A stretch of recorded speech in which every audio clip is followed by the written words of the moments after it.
This is a subject that I've wanted to talk about for a while. I'm by no means the first person to talk about it, but it's a point that I think needs to be hammered home more than it currently is. Conspiracy theories about ancient aliens, lost civilizations, and so on are racist. They have a clearly observable origin in white supremacist ideas, and regardless of people's intention, they perpetuate a dangerous reflex to separate mostly non-Western, non-white people from their own heritage. In short, these theories aren't just wrong, they're bad. But I'm getting ahead of myself. Let's go back to the start, by which I mean to Netflix. I recently watched the Netflix documentary Secrets of the Saqqara Tomb. This gorgeously shot film follows an Egyptian archaeological team as they make discoveries in the vastly ancient necropolis of Saqqara that's not too far from modern Cairo. So we, the audience, get to see an Egyptian team working with Egyptian heritage and doing so proudly. These are their ancestors. However, as the credits rolled, the screen was filled with a trailer for a related show because Netflix hates credits. That related show was Ancient Aliens. For anyone who's unfamiliar with the memes, Ancient Aliens is a program that expounds the so-called ancient astronauts theory. And this idea is basically that many of the world's great ancient monuments were built or project managed by extraterrestrials and not by the ancestors of the people who actually live in those places, because God forbid. There was something about that transition from one show to the other, as if they're on an equal footing, that I found distasteful. And judging by my Twitter feed, I wasn't the only one. You may be asking, is that such a big deal? I mean, yeah, the aliens thing is a bit weird, maybe factually wrong, but is it morally wrong? And can we really bandy around words like racist? Yeah, we can. Because these fringe theories don't exist in isolation. They have a history and they're used in certain ways. So in this video, I'll be taking a look at that history and how it still plays out today. There's a couple of useful articles that cover this that I'll link in the description. Where to begin? Well, like many things in our society, the ancient aliens idea actually has its roots in colonialism. Let me give you an example. The Great Zimbabwe is a ruined city in the southeast of the modern country of Zimbabwe. It was built by the ancestors of the Shona people, beginning in the 11th century of the Common Era and continuing through to its eventual abandonment in the 15th century. Its huge scale reflects the wealth and power of the kingdom that built it, which sat at the center of a vast trading network with a thriving economy based on agriculture and gold mining. Europeans first became aware of the site in the 16th century as the seeds of colonialism in Africa were being sown. Portuguese explorers recounted second-hand tales of the ruins, which they had heard via their Moorish contacts, and already they were starting to wonder and speculate who could possibly have built these mysterious structures, which to them seemed so beyond the people who actually lived around them. Jump to the 19th century, and the colonization and exploitation of Africa is in full swing. During a hunting trip in 1867, German-American prospector Adam Render came across the site. In 1871, he showed the site to German explorer Karl Mauch, who speculated that it was the remains of the biblical city of Ophir, the reputed site of King Solomon's mines. He even believed that the ruins were built to resemble the legendary palace of the Queen of Sheba in Jerusalem. Mauch's theories were pretty exclusively based on the idea that the local African population couldn't possibly have built these things. That opinion was also shared by many of the white settlers in southern Africa, and so stories of the Queen of Sheba, of King Solomon's mines became very widespread, feeding directly into the European colonial project. If you decide that local communities have no part in the great histories of the land they live on, then it's easier to take it from them. The credit for building the monuments was then passed around between lots of different ancient cultures, the Greeks, the Phoenicians, the Egyptians, anyone but the ancestors of the Shona. Until finally in 1905, archaeologist David Randall McIver surveyed the ruins and found them to be medieval in date and purely African in origin, conclusions that were supported in 1929 by Gertrude Caton Thompson. The example of the Great Zimbabwe clearly shows us the historical relationship between pseudoarchaeology and white supremacy. But you may be thinking, that was ages ago. What does that have to do with now? And what does that have to do with aliens? It has everything to do with now, because those ideas, and the use of those ideas to invalidate the achievements of people of colour, never went away. And the ancient aliens theory is just the latest evolution of what was happening back at the Great Zimbabwe. To fully understand that evolution, we have to find the missing link. Well, it's not actually just a link, it sort of branches off into its own chain, but always remains intertwined with the one leading to ancient aliens. I'm talking, of course, about Atlantis. Now, this is the point at which I should make a little confession. Aliens were never my thing, but in my younger days, I was intrigued by the idea of Atlantis, as I think that lots of ancient world enthusiasts have been at one point or other. I mean, the concept of a once great and powerful civilization now lost beneath the waves and awaiting discovery is a pretty alluring one. But I moved away from those ideas because, quite frankly, there's just no evidence for them. Though Atlantis the Lost Empire will always stay close to my heart. I cycled through multiple ideas of where Atlantis might be, based upon the details of Plato's original story and how different authors had attempted to map those details onto various locations around the world.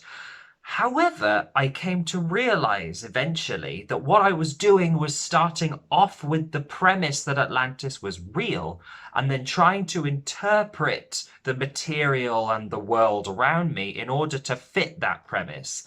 And that's not how scholarship works. This is where the conspiracy theory aspect of these ideas come in. Proponents of ancient aliens or lost super-civilizations often say that there's denial or cover-ups being done by academics, by the government, the mainstream media, the bus companies, whatever. Of course they're closed off to the possibility of these things. It goes against everything they know, their life's work.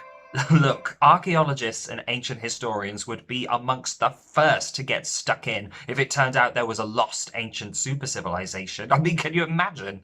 Even if you broaden it out to include aliens, the whole point of being a scholar or a scientist is that you're trying to understand the world better, and doing that means building upon, sometimes even contradicting, what's come before. Going against what we think we know based on new evidence or new perspectives is the whole point. It's what we do. If we had misunderstood our reality to such a massive extent that we hadn't even realized our species was in regular contact with extraterrestrial beings, we'd be right in there. But we're not, because there's no evidence of it. And being a scholar means that you build your theories and your understandings of the world by interrogating what's there, not what you want to be there. But anyway, back to Atlantis and how it led to the ancient aliens thing. There's a long tradition of speculating whether Plato's tale of a sunken empire was meant to be history or allegory. But in the 19th century, the idea of Atlantis gets entangled with the same kinds of heritage denial we saw with the Great Zimbabwe. In 1882, American congressman and populist writer Ignatius Donnelly published Atlantis, the Antediluvian World, a book which argued that the lost continent had been home to a mother civilization, whose survivors had gone on to found the various ancient cultures around the world. Donnelly's ideas formed the bedrock of many of the subsequent theories about Atlantis right up till the present day. But his ideas didn't just spring out of nowhere. Donnelly was writing at a time when, yet again, racist pseudoarchaeology was being used to separate people of colour from their history, land, and resources. Just over 50 years earlier, in 1830, President Andrew Jackson had passed the Indian Removal Act, a piece of legislation that paved the way for the forced displacement of around 60,000 Native Americans, something known to history as the Trail of Tears. In a speech defending the policy, Jackson assured Americans that there was no need to feel bad for the people being brutalized because, he believed, they weren't actually the first inhabitants of the continent. The true indigenous Americans, so Jackson believed, were an imagined race of, you guessed it, white people who were credited with building the prehistoric earthworks that dotted the country, such as the Great Serpent Mound in Adams County, Ohio. The notion of a lost race of mound builders was widespread in Jackson's time, and though scholars had started to move away from it by the time Donnelly was writing about Atlantis, the idea had remained popular and widespread amongst the American general public, of which Donnelly was very much a part, and who, as a populist, Donnelly was trying to appeal to. And it shows, because one of Donnelly's core arguments was that Atlantis had been the home of the Aryan and Indo-European races, who Donnelly believed had gone on to civilize the world after Atlantis was destroyed. By the way, this whole white civilizers thing shows up in a lot of lost civilization theories, and it's dodgy as hell. So we're seeing the same old ideas that ancient monuments couldn't possibly have been built by the people who live in those places, but there's been an important development. For perhaps the first time, individual instances of heritage denial were linked together into a grand globalizing narrative. This is the foundation on which the ancient aliens idea was built. But how did the idea of ancient monuments all over the world sharing a single hidden cause get mixed up with extraterrestrials? Science fiction. No, really. The whole concept of visitors from other planets only really takes hold in the popular imagination with H.G. Wells' The War of the Worlds, the story of a Martian attack on Victorian England, which, ironically for the history of ancient aliens, is actually a critique of the extermination of First Nations communities under the British Empire. The War of the Worlds was really groundbreaking, so naturally it wasn't long till knockoffs started appearing. Unauthorized American adaptations called Fighters from Mars appeared almost immediately, and were soon followed by a sequel called Edison's Conquest of Mars, detailing a counterattack against the Martians led by famed inventor Thomas Edison. One of the story's plot points is that Martian giants came down to Earth in the distant past and built the Great Pyramid of Giza, and even carved the Sphinx to have a Martian likeness. And so it was that the whole notion of ancient astronauts started floating around, not as a serious piece of theorizing, but as a pulpy bit of sci-fi. But in 1968, 70 years after the publication of Edison Conquers Mars, speculative fiction was fused with the kind of grand pseudo-archaeological ideas kicked off by Ignatius Donnelly. This unearthly hybrid was Erich von Däniken's Chariots of the Gods. While not necessarily the first non-fiction book to speculate about ancient contact with extraterrestrial life, Chariots of the Gods and its spin-off media pretty much single-handedly popularized the idea that many of the world's great ancient monuments were built by aliens and not by humans. And does it have a weird race element? Of course it does! Chariots of the Gods is doubtful as to whether ancient Africans, North Americans, South Americans, basically anybody, was capable of building the monuments that we still see today in those places. However, the ancient monuments of Europe don't come under the same degree of scrutiny. While some of today's Ancient Aliens enthusiasts might argue that Stonehenge was part of the extraterrestrial franchise, the original edition of Chariots of the Gods barely mentions it and never explicitly suggests alien involvement.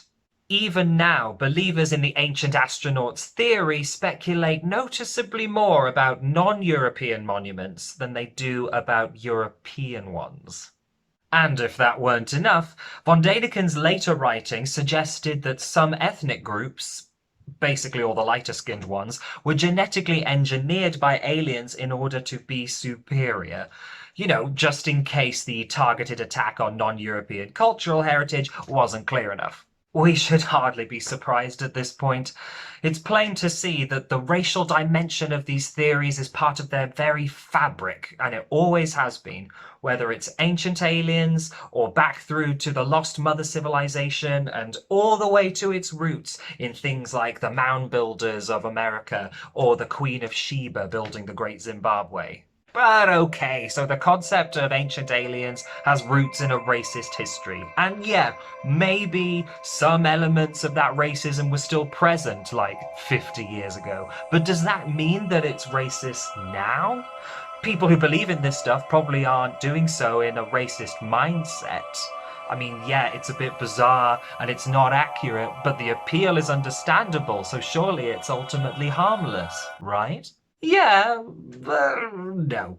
For one thing, some people do very much approach these theories from a racist standpoint, though admittedly, far-right and neo-Nazi people tend to favour lost Aryan super civilizations than ancient aliens per se. They usually prefer their aliens in the present day, living on secret Nazi moon bases and things like that.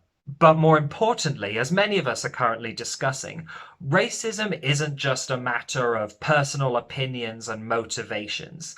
It's a system, a framework that stretches across all of society, and the things that we say and do feed into that system, regardless of our intention. Through buying into these ideas, through making TV shows about them, whose trailers Netflix tacks onto the end of actual documentaries about Egyptians and their culture, as if it's just an alternative explanation of the facts. We deepen and perpetuate an age-old reflex to separate people of colour from their own heritage. And you know what? Growing up as a white person in Western society, you're given no reason to think that you're not completely entitled to do that. In fact, you don't even see how there could be any consequences of doing that. But history has shown us time and again that it does have consequences. These ideas grow out of certain power structures, and they've been repeatedly used to reinforce them. Even in recent years, pseudo-archaeological theories and the alienation of heritage that they inspire have led directly to the damaging of ancient monuments.